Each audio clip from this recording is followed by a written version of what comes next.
Hello, friends. Welcome to this edition of the Bleed Los podcast.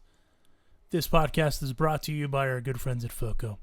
FOCO have been doing a phenomenal job with the World Series champion bobbleheads of the Los Angeles Dodgers. They just dropped a limited edition 8-piece set on Tuesday, if I'm not mistaken, of this week. It was really cool. Had a bunch of guys in it. I myself missed out on it, so that sucks. But for future reference, if you are a listener of this podcast, which obviously you are because you're listening to me talk right now, for being a listener to this podcast, if you go to the description on whatever platform you're listening to, there's actually a link that's unique. You click on that guy, go add whatever you want to your cart. Maybe it's one of those limited edition bobbleheads, whatever.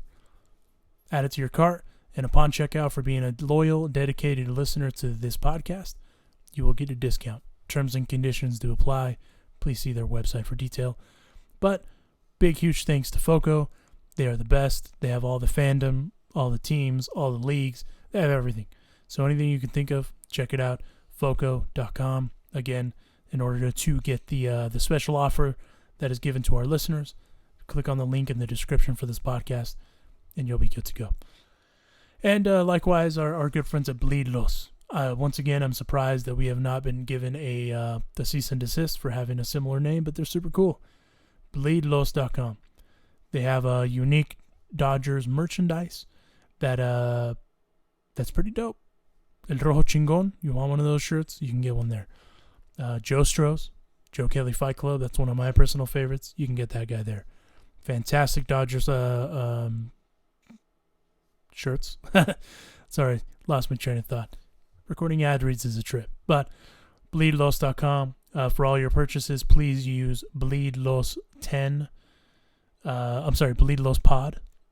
No, bleedlos10. Jeez, man, I'm losing it. Sorry, we took 2 weeks off, and now we're getting rusty. Bleedlos10 as your promo code.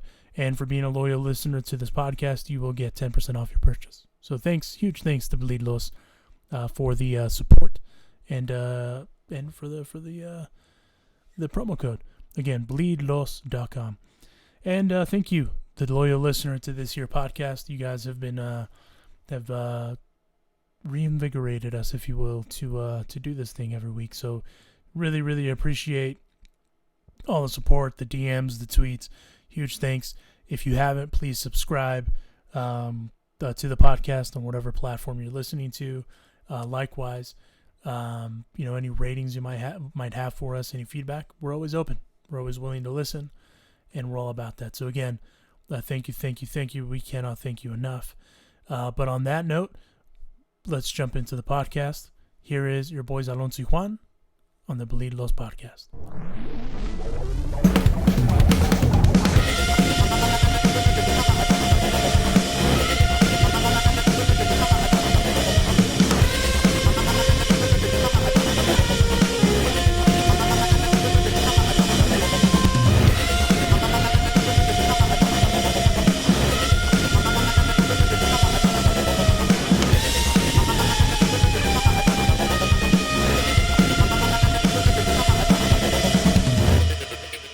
And it's your boys, Alonso y Juan, with the babyface gimmick in the Sky Roger. We're back. We took a week layoff because it took Roger a week to get home from Arizona. But here we are. How sketchy was the drive home, Roger? I know it took a while.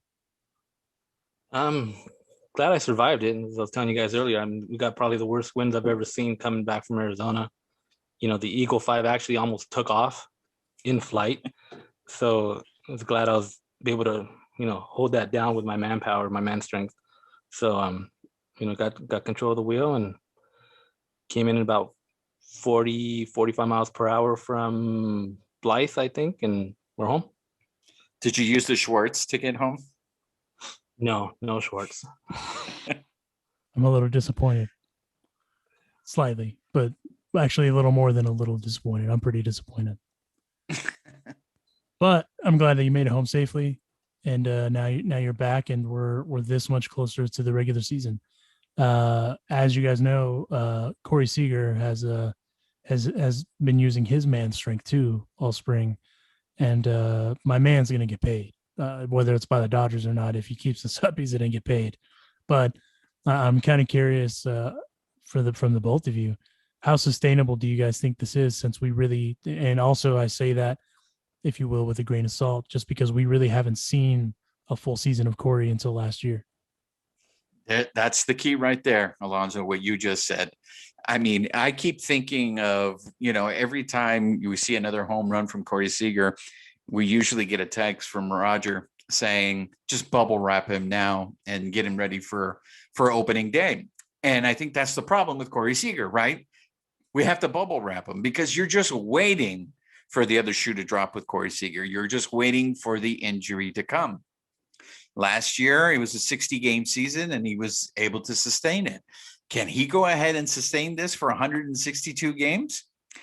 I don't know. I have doubts. I mean, the guy is a big dude, and he plays shortstop. I mean, I know A-Rod made it seem easy when he played shortstop, and I know a lot of people on Twitter might at me, but I felt A-Rod was a better shortstop than Derek Jeter. And when he went over to the Yankees, I thought A-Rod should have been the shortstop. I think that would have made the Yankees a better team. But I get it. It's Derek Jeter's team, so you're not going to move him off the shortstop. But other than Cal Ripken, I can't remember a big dude shortstop like Corey Seager. And I remember one season, I forget what season it was, when he dove for a ball in the outfield grass, and all of a sudden he had back issues and he was out for a few games. So I think the fact that we're talking about bubble wrap, it makes me nervous. Yeah, if the guy can stay healthy because he's just picked up from last year, yeah, he's going to have a monster season and he's going to be able to he's just going to be printing money. But I don't know if he can stay healthy, playing at that position. I happen to agree with you. He's a big dude, but to backtrack one thing that you said about A-Rod, A-Rod had every opportunity to probably be one of the best top 5 players ever, and he decided to roid. And now, history has played out, right? And obviously he was a better overall baseball player than one Derek Jeter, but I digress. It's still, like you said, it's DJ's team. So no one was gonna top that. What I'm curious to see, obviously, is how sustainable this is for Corey. If Corey does it for a full entire season, that's going to be insanity. Because obviously he's got some of the accolades. 2016 NL Rookie of the Year. He's been an MVP talk last year. He has the ability to be a perennial MVP contender year in, year out if he stays healthy. That's the big thing, though, right? In 2018 he had Tommy John surgery, and he went on to hit 19 bombs and 44 doubles in 139 games in 19. That's basically a full season, right? That's about it. So it's a sample size. Even with last year, it's still a sample size because it was only 60 games plus the postseason. So the crazy thing about Corey Seager is, with all of the star power around him, he's kind of in some ways underrated. And it's insane to kind of think that. But when you look at that Dodgers roster, Mookie Betts, Cody Bellinger, obviously, you have Justin Turner, who's the Derek Jeter of the Dodgers, if you will. And then from there, Trevor Bauer, Clayton Kershaw. So, everyone that they talk about. And then Corey's he's just under the radar doing his thing, for lack of a better term, in his own way. What's going to be interesting to see is obviously is the longevity, because a lot of people think he's made of glass. A lot of people think that he doesn't have that Cal Ripken's a perfect example, that Iron Man in him, if you will. I don't think we're ever going to see anyone break that record, especially in today's game. But to use that NBA term, load management, I don't think is going to be that's one of those that no one's going to touch. But what's also crazy on top of all that, let's say Corey doesn't sign with the Dodgers, right? Because I do think, I was telling you guys off air, I think at some point they're going to open up those negotiations, just because if they wait and if Corey has a monster year, they're going to need 3 to 4 Brinks trucks to show up just to resolve that issue, maybe 5. Francisco Lindor, Javier Baez, Carlos Correa, Trevor Story, Corey Seager will be the top of their free agent class at that position next year. First of all, damn. Second of all, That's going to be a lot of money that's going to be given out even to Carlos Correa. And out of all those guys, the youngest one, ironically, is Carlos Correa. So, because you have your Chris Taylors of the world, right?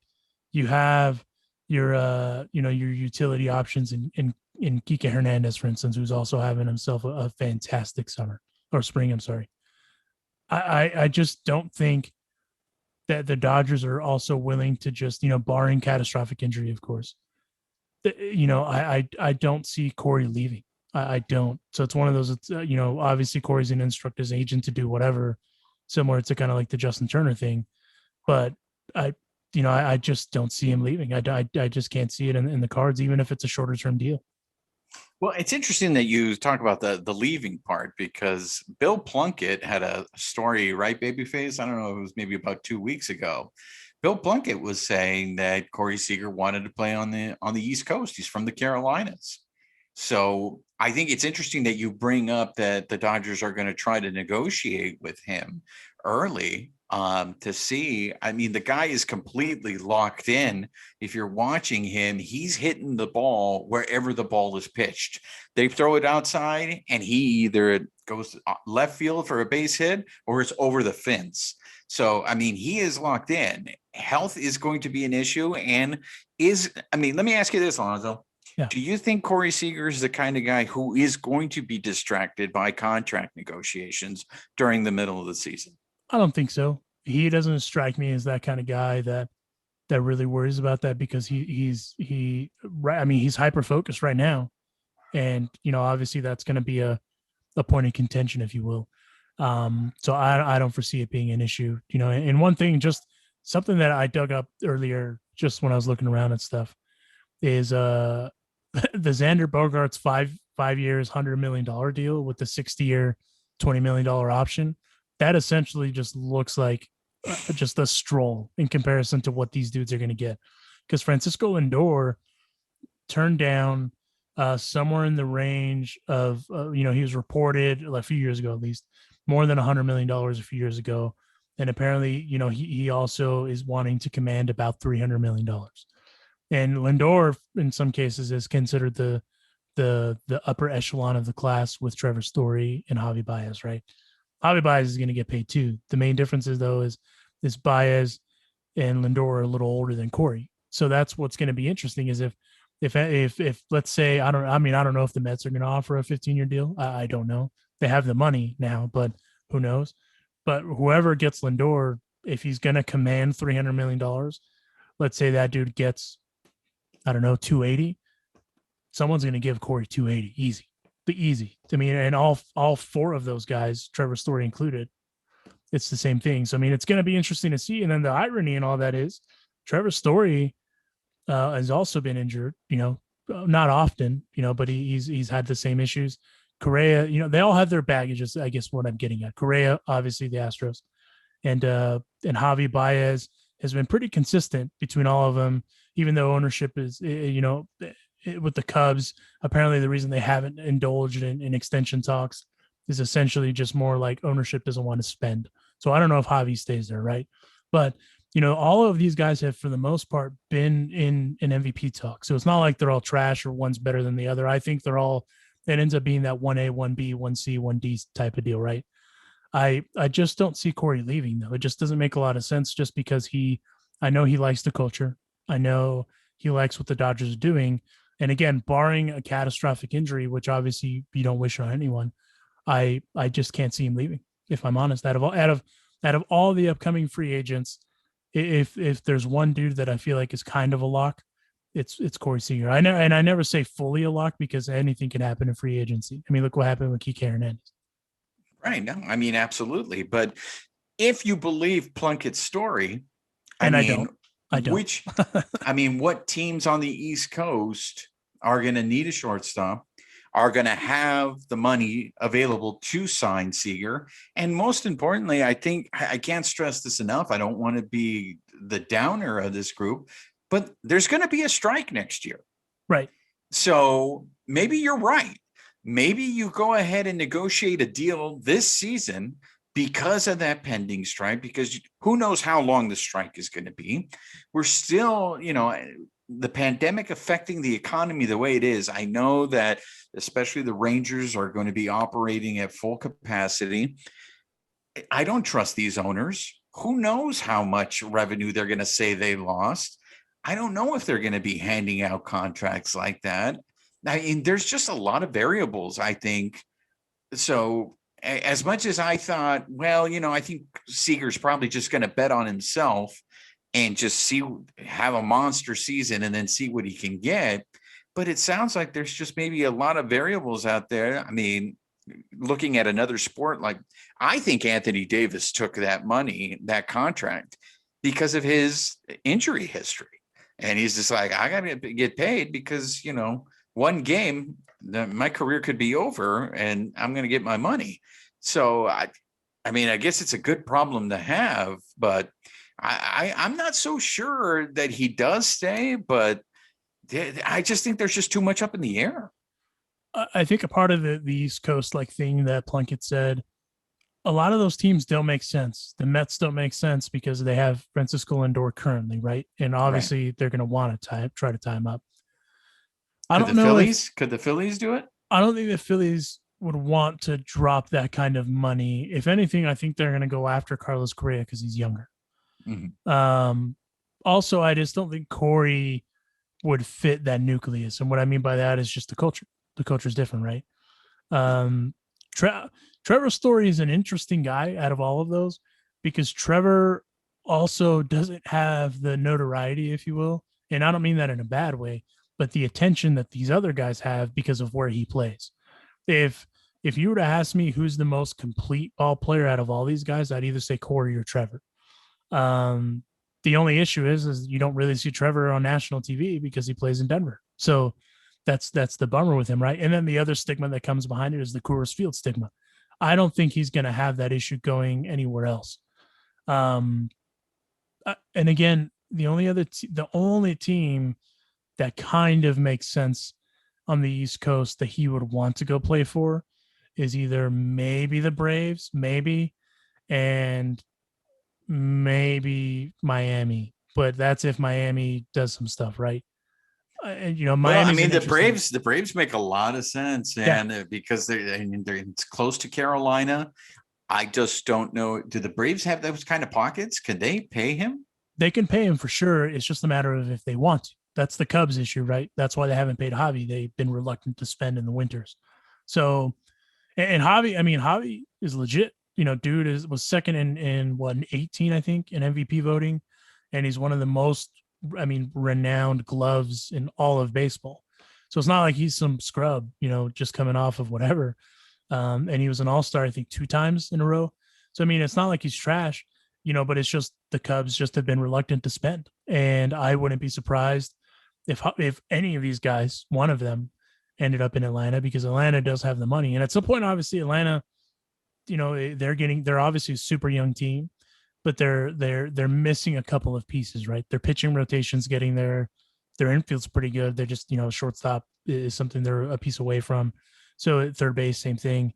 So it's going to be interesting to see. But Miami also, they have so much money. Miami has so much money. It's dumb. They just don't spend it because they're totally rebuilding. And all credit to DJ, Derek Jeter. They're doing a great job of rebuilding it in a responsible way. So that way they don't end up giving all these bad deals out. So, it's going to be interesting to see which East Coast team would make sense. The reason I leave out the Yankees have been, outside of the Garrett Cole deal, they have been kind of reluctant to drop money. Look how they even went about the DJ LeMahieu deal. They kind of dragged their feet about it. If you have DJ LeMahieu, for the most part, you're going to pay him whatever, for the most part, what he wants, just because he's probably the best second baseman in the game right now. So for them to have dragged their feet the way they did, and I guess they were going back and forth of over not a bunch of money, but it also kind of gives you an indication of where the owners currently are. Because I'm with you. There's going to be a stoppage. There's no doubt there's going to be a stoppage, and I think it's going to be ugly. So for some of these guys, if they want to stay with their respective teams currently, the one that makes sense out of all of them is Corey Seager. It's a good point. They have they're going to have money dropping off, right? So Yeah. is this this is Kenley's last year, right? It is. And that's why it's again, it's interesting going into as we segue into Kenley, but it's interesting as far as even how the timing of all that adds up, because they're going to drop off a bunch of money in the next after the season. Yeah. So I mean, they have no excuse. I mean, as I said, once the pandemic is over, that stadium will be full again. So they're going to be making the money. I think just the big issue is the way the Yankees were hesitant with DJ LeMahieu. I could see the Dodgers maybe having that hesitancy. I think the only issue with Corey Seager is his health. Other than that, it's a no-brainer. Of course, you want that guy on your team, but I mean, is he okay? Is he going to stay healthy? Not only is he going to stay healthy, how soon before you move him over to third? Because it seems like it's a given that he needs to be moved off shortstop. No, and I agree. I mean, what also is going to be kind of a factor into that is Gavin Lux. If Gavin Lux is in fact the second baseman, and if obviously then there's going to be some guys that kind of become expendable, for lack of a better term. And Chris Taylor's one of those guys. Chris Taylor's 31. He's kind of a super sub, as Kike used to refer to him himself, and Jock, and he can play all those positions. The only difference is that Corey and JT and Gavin probably I know they'll have better arms than Chris. So at those positions, at least. So, that's another kind of factor to take into account there. And I don't think there's going to be a logjam, but, obviously we have at least 2 more years of JT, right? At minimum. So if they move him over to third, Corey, that is, and then they bring in another shortstop, or they bring someone up, which obviously isn't out of the realm of possibility, because the Dodgers have an abundance of riches, and as far as prospects go, that's also very real. I mean, I guess if there's one problem that the Dodgers always have, they always have a problem with talent. and it's one of those, like we learned with Kike and Jock, right? They both left. They're raking in their respective teams. Good for them. And they're getting the opportunity to play every day. Whereas with the Dodgers, because of the star power, that's the issue they were running into, is they'd have those log jams. And once again, with that star power comes why Corey Seager's slightly underrated. I mean, a lot of people don't think that he's like a top 5 shortstop in some capacities, and he for sure is. But a part of it is because of all the other names that are around him. So it's, that's again, it kind of comes back to that super team aspect. And where it gets crazier is we're talking about Kenley Jansen, who is one of the better closers that we've ever probably seen. Obviously Mariano's the standard, but at least in the National League, he's been crushing it.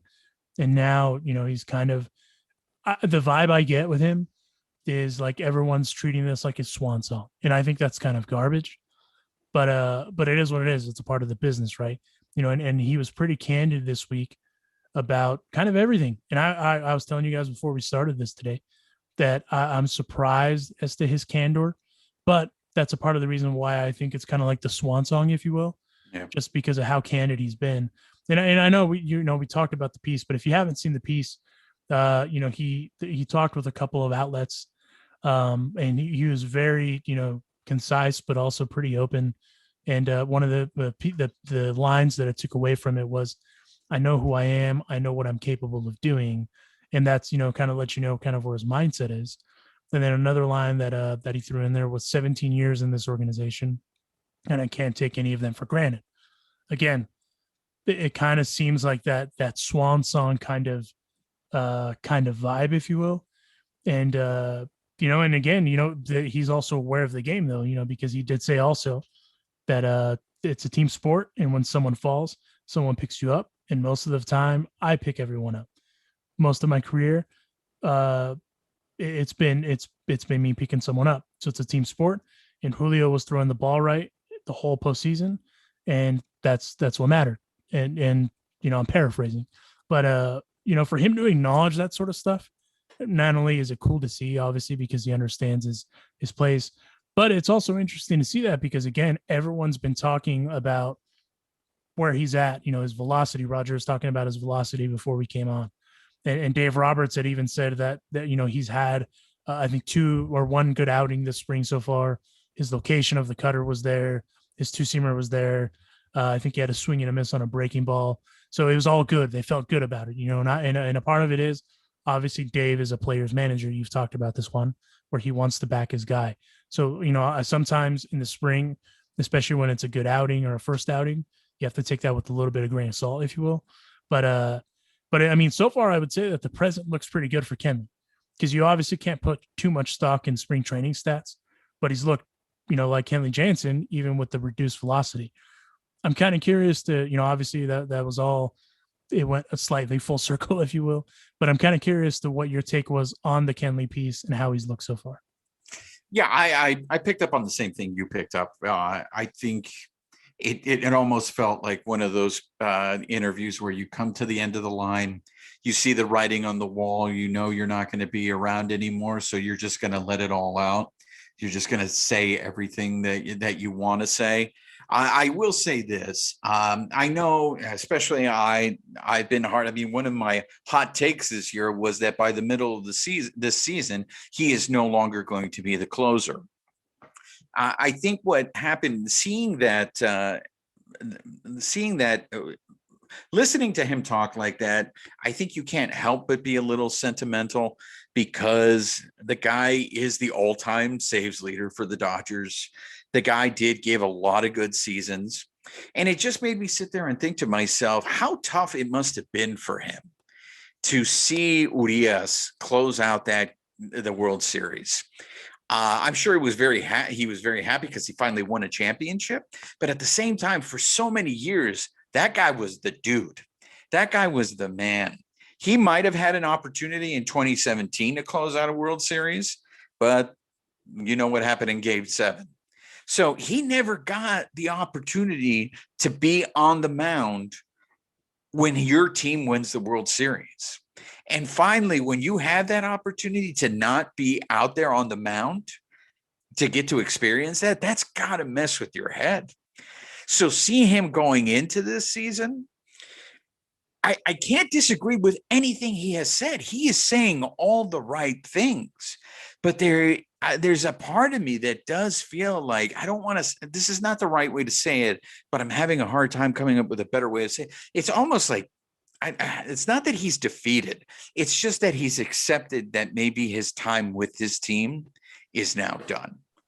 I'm sure another team will probably sign him in the offseason, or who knows, maybe he'll sign with the Dodgers for less money. But that interview did sound a lot like with him just coming to terms and accepting that, hey, man, I did a lot for this franchise. And, I should be recognized for what I did in the past. And it was interesting because, he hasn't given up a run this whole spring training. Right. He topped out at 92 miles per hour yesterday when he pitched. He looks like he's in great shape. Again, he didn't go back to Curaçao in the offseason. And normally that's what he does in his routine. He stayed here in LA. So again, he says all the right things. He went back to work. He's trying to recapture that form. Dylan Hernandez in the LA Times has a great article where it's just like, this all looks familiar. We've seen this from Kenley Jansen the last few years. The season ends. People are still questioning him. Oh, it's time to move on. He shows up. He says he's done all the work. He's going to be better. And then by halfway through the middle of the season, we're all having heart attacks in the 9th inning because he can't put the Diamondbacks away. Right. So, I mean, that's the thing. I mean, and you talked about this off air. There was a time where that guy was pitching 95, 96 miles per hour. Now he's, in the low 80s, early 90s. These are professional hitters. And he is so dependent on movement on his pitches. If he doesn't have that movement, he's out there just pitching batting practice. So as much as you want to root for him because this is going to be his last year and you want him to go out on a high note, it's just, I can't help but feel like a certain sadness that this poor guy didn't get to have his moment where he got to say, I closed out the World Series and I won it for the team. I think, with Gike leaving and Jock leaving, those guys had big, huge postseason moments. Could you say that about Kenley? What would you say Kenley's biggest postseason moment was? And no, you're right. You're 100% right. Regardless of what happens this year or after, he's the Dodgers' all-time leader in relief appearances, relief strikeouts, and saves. And to add, kind of the topping to the already prestigious career that he's had. When it's all said and done, he's a dude that was a catcher that moved to the mound, and that'll go down as one of the best decisions in franchise history for the Dodgers. Right? They converted him from a catcher to a pitcher. So obviously, the 5-year, $80 million contract. Obviously, it's high risk, high reward. With any sort of a relief pitcher. You look back at like the Dave Robertson deals. Those relievers that got paid a bunch, and sometimes they work out and sometimes they don't. I feel like the Dodgers were hoping for 3 solid years, and then we can kind of deal with 2 years that are decent because they were trying to build a better bullpen. Obviously, that happened last year. Who we're going to be talking about like that for is Joe Kelly. Right. Joe Kelly's turning into what you just described right now. He is. And I mean, the reason they brought Joe, though, is for the postseason. His postseason stats are pretty consistent. And obviously he will always live in Dodger lore because he threw at the Astros. But, it's he that in itself was worth it, right? The other interesting thing about Kenley, before I forget, stats wise, he's 64 strikeouts shy of becoming the 4th pitcher with 1,000 relief strikeouts in the National League. Just, for the sake of, so who the other 1,000 guys are: Billy Wagner, Trevor Hoffman, Tug McGraw, John Franco, Kenley Jansen, Lee Smith. So I mean that's nothing to bat an eye at, right? He's had a hell of a career. It's just but again, the swan song thing kind of sticks out with me because of one thing that he said, and I quote: "I want to go out there and compete and get better each day, knowing what I'm capable of doing. Whenever the ball comes into my hand, whatever outs, I'm just going to go out there and get the job done and try to help us win another championship," end quote. So it's one of those things where I think he understands that he's probably not going to be the closer. And I'm okay with that. If a guy goes into it knowing that they're not a closer, then it makes it easier to not only have, whether it's, obviously we don't know who the closer is yet, but all things indicate that it could be Brusdar Graterol. And you're grooming that guy to be the closer next and kind of passing the proverbial torch, if you will. And that's, if for a guy to say that sort of stuff, that's fantastic to hear, because David Price said something similar. David Price understands where his place in the game is. And obviously with Walker Buehler and Trevor Bauer pitching the way that they are, and Clayton Kershaw's also been doing, he's not been struggling either. So it's one of those things where it's like, okay, like whatever it is that these guys want me to do, I want to do, because it all comes back down to the same goal: winning another championship. So I appreciate Kenley, though, being super candid and kind of letting everyone know what's kind of going on through his headspace. But the one person that I'm curious to hear about this, because obviously he bleeds blue harder than everyone on this current podcast, is Roger. Roger, what do you think of Kenley's comments, if you will, from that fantastic piece in the LA Times? No, I agree with what you guys are saying. Swan song year, and Kenley's been one of those guys. You think Dodgers last 5, 6, 7, 8 years, he's been the man. So now seeing him, it could be the end of his Dodger career, and I think he knows that. But as Dave Roberts has said, he is still the man that's going to close things out. When you're looking at how spring is going right now, Brusdar hasn't even pitched. Joe Kelly hasn't pitched. Have we seen much of Blake Trinan? I don't believe we have. So there's really nobody out there that's competing to take that job from Kenley right now as is. So, we do expect to see Kenley, starting out the season as a closer, and we'll see how it goes. Will he be able to close out those games like you guys mentioned, when he's trying to close out the D-backs or the Rockies, that first series in Denver. So, I think it's kind of, we'll see how it goes. We'll see how this year goes. What we've been talking about, with Kenley is, can he adjust? If his velocity is down, can he adjust? Can he come up with a different pitch? Can he do something else to get those outs? And, that remains to be seen. But, I'm thankful for what Kenley's done. And I think he knows, it's a game that you got to produce. You got to go out there and you got to produce and do your best, or else, especially with a team like the Dodgers, loaded with so much talent, he knows that even what he's done for this organization, he knows that there's guys on this team that can go out there and are gunning for his job. Absolutely. And again, it's he's had a hell of a career. And I know I'm saying this like in past tense, even though he's still playing. The way that I look at it is that's a guy that's aware of where he's at. And that's not a knock to him. If anything, I respect that 1,000% because he's fully aware where he's at. And I would rather a guy tell me where he's at than just to kind of throw him to the wolves, for lack of a better term, just because baseball is so psychological that it's one of those things that you can't let a guy kind of, that sort of stuff live rent free in your head. You know what I mean? Because it's gonna, obviously he was robbed of one World Series moment in 2017. And then last year, it wasn't that he was robbed, he just struggled to be able to produce, but he also acknowledges that. So that gives me kind of an idea of where he's at, where his head is at. And obviously at the end of the day, professional baseball is a business. And he knows that the Dodgers have to do what's best for business. And if he's in the cards for next year, fantastic. He might take less money, because this is the one organization that he knows. But if he wants to keep, throwing and maybe try to be a full-time closer still, that might have to be somewhere else, just because the arms races never stop, right? So the Dodgers are always going to be in that arms race no matter what. And obviously they showed how aggressive they're willing to be because they went out and got Trevor Bauer this year. So, and they got Corey Knebel, so it's one of those things where it's going to be interesting to see kind of how the season progresses. But I agree with Juan's original hot take from, before the season started and everything. I don't think that Kenley ends up finishing the season as the closer. I just don't see it. But you know what? Crazy things that happen. So, anything's possible too. It's also possible because you don't need velocity to have that movement that he has. Mariano Rivera threw the same damn pitch for 118 years.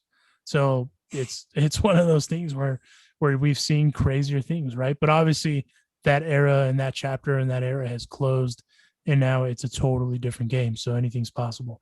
But I do wish Kenley the best. I hope for that, kind of the happy ending, if you will, that he can kind of control his own destiny and go out how he wants to go out. Because he's all, again, tip of the cap. He's a hell of a story and he's had a hell of a career, and no one can ever take that away from him. No, absolutely. I know it sounds like I'm calling him a chump, but that's the thing, with fans, right? It's what have you done for me lately? And, Kenley just was sometimes when he comes in games, it just creates this level of stress and anxiety. It's like, oh no, here comes Kenley, and immediately it seems like there's one or two, runners on whenever he comes into pitch. But you're right. I think we should give this guy his flowers in the sense of the guy is the all-time saves leader for the Dodgers. And who knows, maybe he would have had more postseason moments. Off the top of my head, I'm thinking he came in and pitched those middle innings of that Game 5 series against the Nationals, but he lost that moment because Kershaw came in to get the last outs, right? So Jansen didn't have that moment to share. But when you come to think about it, this is a converted catcher. This guy started his career as a catcher, made it to the major leagues as a relief pitcher. Not only did that, but then decided, you know what? I'm going to be like Mariano Rivera. So out of all the people that you can be, you choose to pick the best reliever of all time. And you know what? He did a pretty good imitation of Mariano Rivera for the most part of his career. So I don't want to end it on a down note for him, but I think you couldn't help but go there because you picked, that was the tone I feel of that interview with him, right, was exactly what you're talking about. So I hope he gets his due this year, even if he doesn't, re-sign with the Dodgers. If this is, in fact, the last time we see him in a Dodger uniform, I hope the fans really, try to, forget the last few moments, shaky moments of him on the mound and just recognize him for his whole career. And he did win a lot of games for the Dodgers. No, absolutely. And again, it's one of those things where we talked about it before. the chapter's closing kind of on this iteration of the Dodgers that's won all these division titles, won a championship, and now they're just trying to get younger. Nothing wrong with that. It's not to say that Kenley's even terribly old, but that's just kind of where it's at.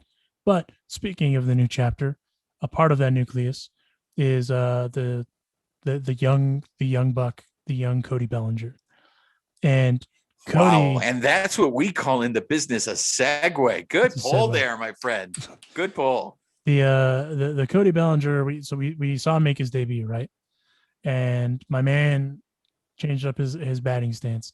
And by the way, I have to say, I think it's funny when people that have never played the game dissect a batting stance. I think it's hilarious because it's like, okay, yeah, you're going to tell this guy who is a former MVP to go to do whatever. Shut up. Like you're sitting on a couch eating potato chips, pipe down. But anyway, he didn't look too bad, considering the shoulder issue. Cause I mean, dude hit that ball with an exit velocity of 107-ish miles an hour. So I think he's okay. What say you about Cody's debut in the spring? Look, I can't think of another elite player of the league that has changed or tweaked his batting stance as much as him. The last person that I could think of that changed his batting stance as much as Cody Bellinger did was Cal Ripken. I feel like Cal Ripken every year was changing where he had his hands, the position of his bat. Now, mind you, Cal Ripken also had a lot of years where he hit like 250, so maybe he had reasons to try to tweak. But I am interested to see, if this batting stance helps him. I was watching the game the other day. It seems like his shoulder's fine because he swung from his shoelaces on one and he was still standing. So it looked like his shoulder is fine. I am curious to see if this change helps for him. Only just because there is that trend that started. He had his rookie year, and then the next year was a down year. Then he wins the MVP, and last year was a so-so year. So does this mean we're going to have a huge year from him? That would be great because I it's so hard to tell with spring training, right? How much of it do you take seriously?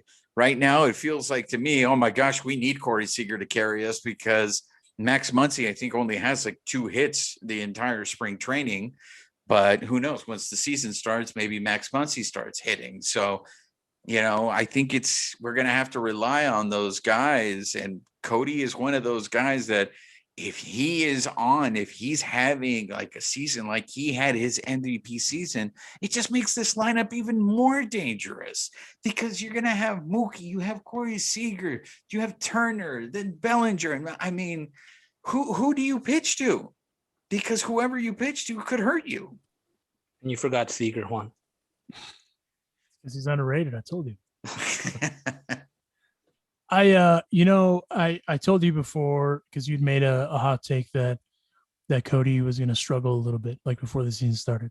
Yeah. And I had said that I don't expect that to be an issue, just because he's still super young, right? He's still super young and still is working through the mechanics. But we're talking about a shoulder surgery. Adrian Gonzalez said it took him a year to get back to feeling normal after he had his. But if I'm not mistaken, when he had his shoulder surgery, I think he was 30. So once you're 30 and over, it's a little different. You just turned 25. So I'm not necessarily worried about the shoulder per se, in part because he also played through it after he was hurt. So it sounded like it was just more of like that arthroscopic, I can't ever say that word, type of surgery. And listen, I've been scoped, and it's one of those things where it's annoying for a while, and then after you get better. But granted, I've never been scoped after 30. So, it's one of those things where it could go either way. But regardless, I don't think that the Dodgers are overly worried about him. I've heard a lot of people say that he's kind of like all boom or all bust. There's no gray area. And listen, he's still 25. He has all the accolades. He won the MVP, all that jazz, right? Get it. So we know that the ceiling is still there. What's crazy about Cody is I don't even think that he's officially hit his ceiling yet, in part because he's had to work on his swing. Obviously the game changes and it's just getting faster. So he's only getting better. That's what's kind of scary about a guy like Cody Bellinger. So I'm not overly worried. The only thing that I'm worried about is if like, let's say he makes another tweak to the already tweaked stance and it goes backwards, right? If it goes backwards and on, then right then and there, you're like, what the hell? Like, I can't hit anymore. Then you're in a slump. And and you hear the stories of guys all the time. They're just mentally in a slump. And then it turns into not only from the mental component, but to the production component.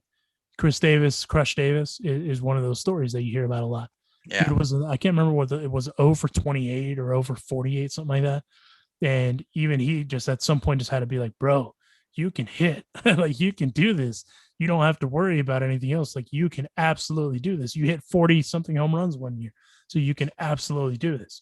So it's one of those things where I'm not worried about that. The only thing I'm worried about is if he continues to tweak that stance.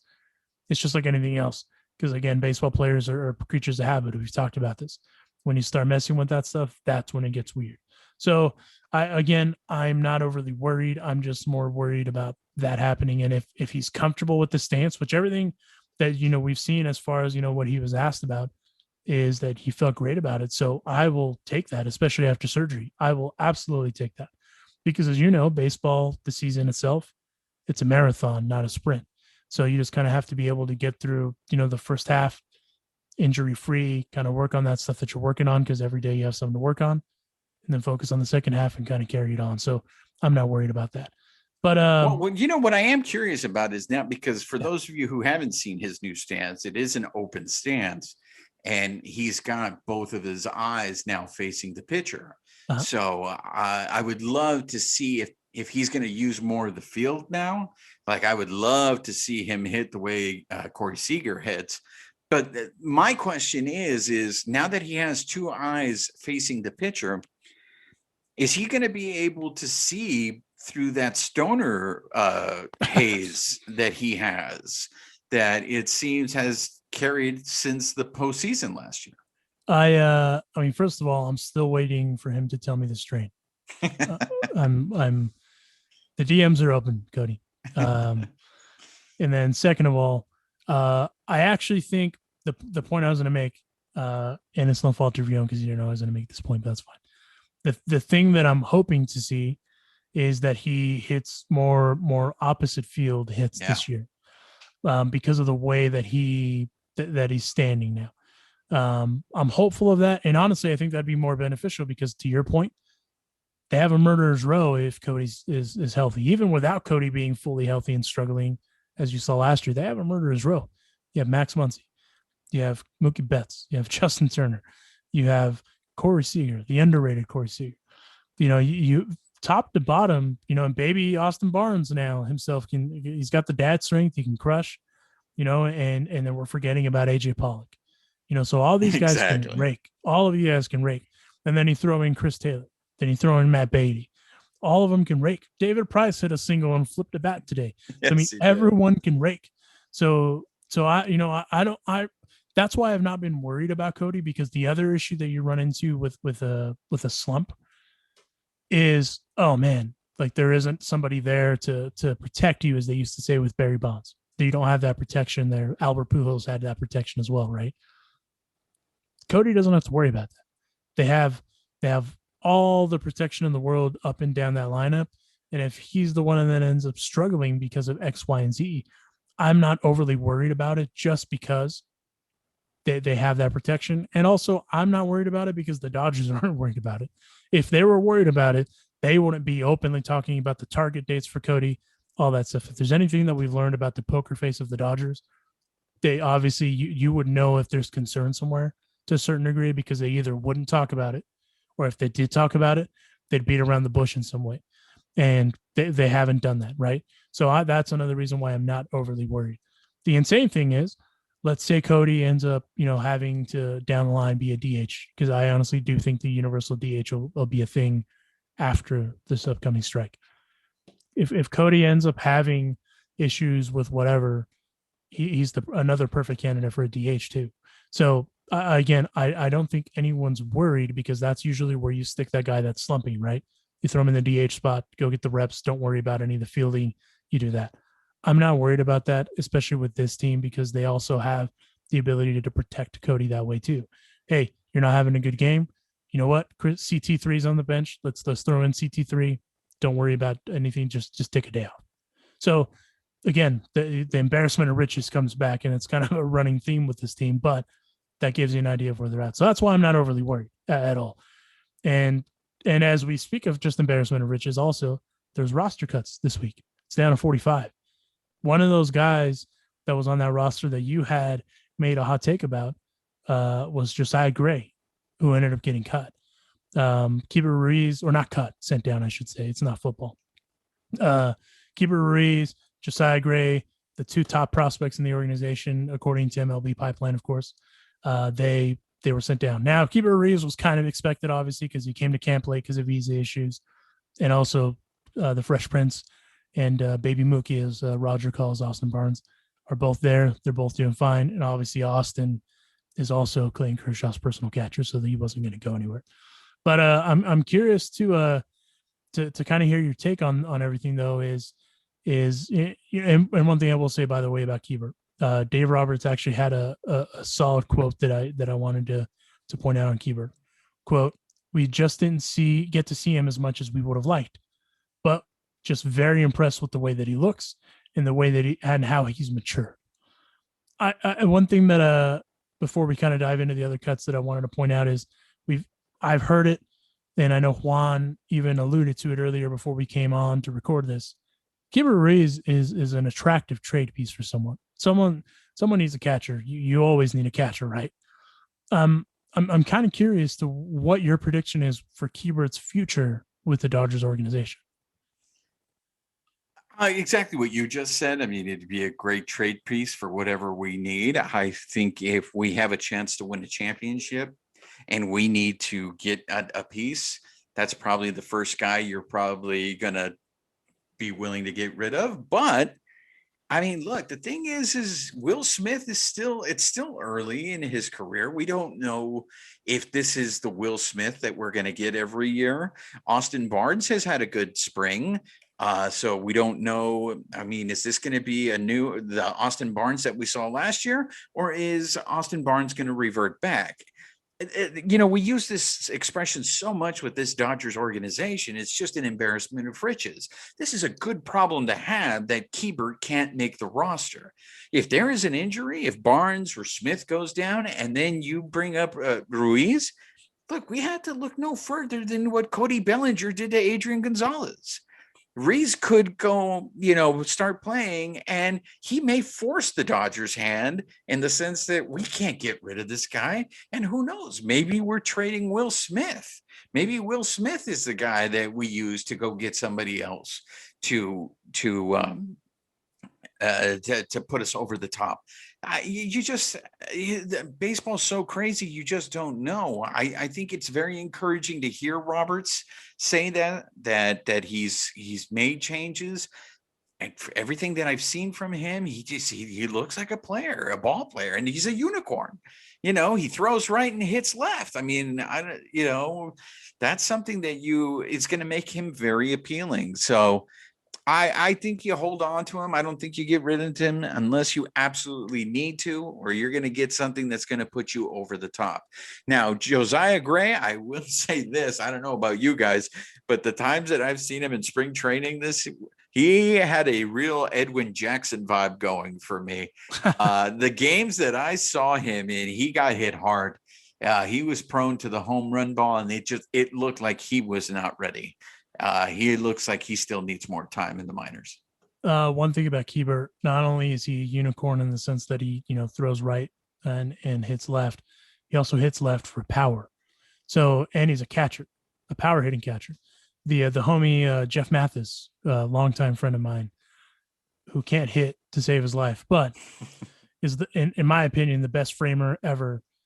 Is one of those, he shows you what is the expected of a catcher, right? Keeper and Will Smith are those unicorns where they not only hit and rake, but they also both hit for power. So that's kind of what's, again, the embarrassment of riches that the Dodgers have. And in reality, they have three catchers that can do that, because Barnesy, when he's on, that dude can hit for power too. So It's one of those things where it's like, yo, this isn't even fair. But back to JoJo. Josiah Gray had a good camp. All in all, I think he had a good camp. He's only going to get better, and he needs to fine tune some stuff. I think he's going to, obviously he's going to headline that AAA rotation once those games start in May, I think it is now, because they pushed it a month back. So really from him to go from now until when they start up in May, it's just going to give him an opportunity to work on that stuff. Because the thing that the Dodgers are doing, they're making it super clear. The starters are building up.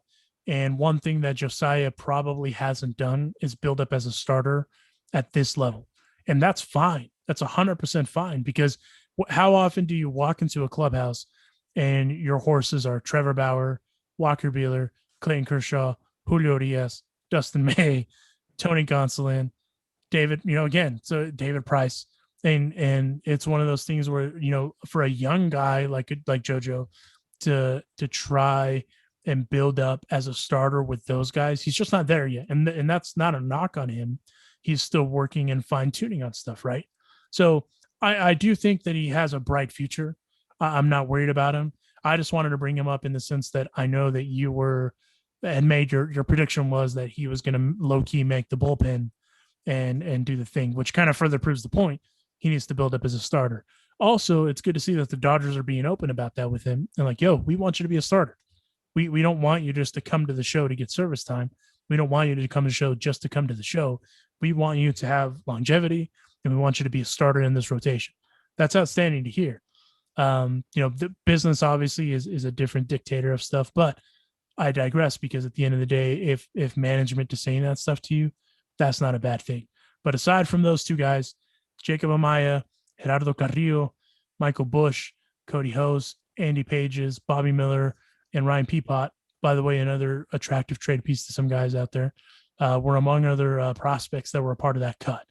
That dude, Peapot, I'm pretty sure I'm saying his name wrong. I apologize, but you guys know who I'm talking about. That dude has an elite changeup. And if that dude can locate that changeup, not only will it be elite, it has the potential to be one of the better changeups in the game. And then you add another pitch or two to that, and it's not fair. He's already got a sick heater. If he can add in a curveball to that or a slider, that's on par with those other pitches, that dude's got a bright future. A dude that I've been asked a lot about leading up to the Trevor Story stuff as well is Andy Pages. Apparently the Rockies had asked and kicked the tires on Andy Pages if for any potential Trevor Story, or not Trevor Story, I'm sorry, Nolan Arenado deal when all that stuff was happening. But anyway, the point of that is that gives you an idea of how good these players are, and it just shows you the embarrassment of riches that the Dodgers have, because all those names that we threw out there are prospects that folks know. And that's before we even get to Luke Raley. That's before we get to Ryan Noda, who's someone that I know that Rogers brought up in the past. Edwin Uceta, who struggled a little bit, but he's got some good pitches. So, I mean, some of these guys, that are, even though some of like Keibert and Raley and Carrillo and Uceta are all on the 40-man, but there were options to the minors, all of them have a pretty bright future going into it. As a part of those cuts, though, Jimmy Nelson and Matt Davidson are still two of the notable non-roster invitees that are still on the roster. Jimmy Nelson's had a pretty good spring, and he's continued to impress the Dodgers. And Matt Davidson has had himself a pretty good spring too. Obviously he's kind of come out of the woodwork, and it's like, okay, my man can hit. I'm curious, do you think those two guys make the team? I think Jimmy Nelson does. And I mean, if Jimmy Nelson can stay healthy, and we get the Jimmy Nelson that was on the Brewers in 2017. I mean, in 2017, he had an ERA of 3.49, and he almost had 2 strikeouts and only had 48 walks that year. I mean, if that's the Jimmy Nelson that we get, and he's pitching out of the bullpen, I mean, it's an embarrassment of riches. And you could also, a starter goes down in the middle of the season, Jimmy Nelson can start a game for you. I mean, what kind of team has that kind of depth where Jimmy Nelson is your 8th starter? I mean, it's just embarrassing. But again, the key is health. Can this guy, stay healthy? I mean, Brandon Morrow still hasn't even thrown. He's on a throwing program. So, I mean, that just goes to remind everybody, yeah, we have all these players, but, injuries are part of the game. Can you overcome them and still win? Because there's still a lot of guys that we haven't seen or are behind schedule. We haven't even talked about, Joe Kelly hasn't thrown yet. Brewstar is behind schedule. So because those guys are behind schedule, and I'm sure we're going to talk about it in the next episode once we start formulating what the bullpen's going to look like. Because those guys are behind schedule, I think Jimmy Nelson has a really good chance of making this team and starts in the bullpen. Well, and Brewstar and Joe Kelly, from everything that I've seen, are unavailable for the opening day. So obviously, I mean, the other thing that the Dodgers have to consider, if they elect to add Jimmy or Matt Davidson or any other non-roster invitee for that matter to the opening day roster, they'll have to make room on the 40-man roster. They still haven't officially moved Tommy Colleen, who had Tommy John, to the 60-day IL yet. So that's one piece of it right there, right? Joe Kelly and Brewstar being injured, that's another. One last thing on Matt Davidson. That dude has every opportunity to be a right-handed bench option for the Dodgers. He's experimented with pitching, and that's one of the attractive things about him, if you will, because he could be a two-way player. And I know the Dodgers like that about him. Obviously, he could make the opening day roster as a right-handed bat off the bench. Matt Beatty is still the favorite to get that one of those last bench spots. He's had himself a solid spring, but Matt Davidson is not out of the woods as far as competition goes. So both of those guys have a pretty real opportunity to make the opening day roster, and you know what? That'd be great for them because those guys they've grinded, right? And Jimmy Nelson's an interesting story. So is Matt Davidson. And one thing about Jimmy Nelson too, that dude's curveball is insane. Yeah. So, it not only does he command it, but damn, that's a crazy curveball. So, and he can get righties and lefties out. So it's one of those things where it's not a one-dimensional thing. So all in all, obviously not a bad problem to have when you're talking about guys like that trying to make the roster. And then you throw all these other caveats into play. But right now the roster is down to 45. So by the time that we record another episode next week, we'll be down hopefully to 40. And then we can talk about, hey, how does this look as far as going into the season, going into the Freeway Series, going into the end of spring? But we're this close. It's almost there. But on that note, we'll wrap it up. Juan, did you have any complaints or outbursts that you wanted to leave everyone with before we call it a day? No complaints well, maybe it is a little bit of a complaint, but it's a shout out to one of our followers on Twitter, Shawnee G. He responded strongly to our episode when we were talking about booziest fans. Oh, yeah. And how low the Dodgers were. Shawnee just wanted us to make sure that we mentioned maybe the reason why we're so low on that list is because how expensive it is to drink at Dodger Stadium. In particular, he made reference to the almost $25 price tag on micheladas. So shout out to Shawnee G. Make sure you follow us also on the Twitter machine at Dodger Speed. Oh, that's a fair complaint. I'll be honest with you. That I mean, obviously in this economy, $25 for a michelada is highway robbery. I don't appreciate that.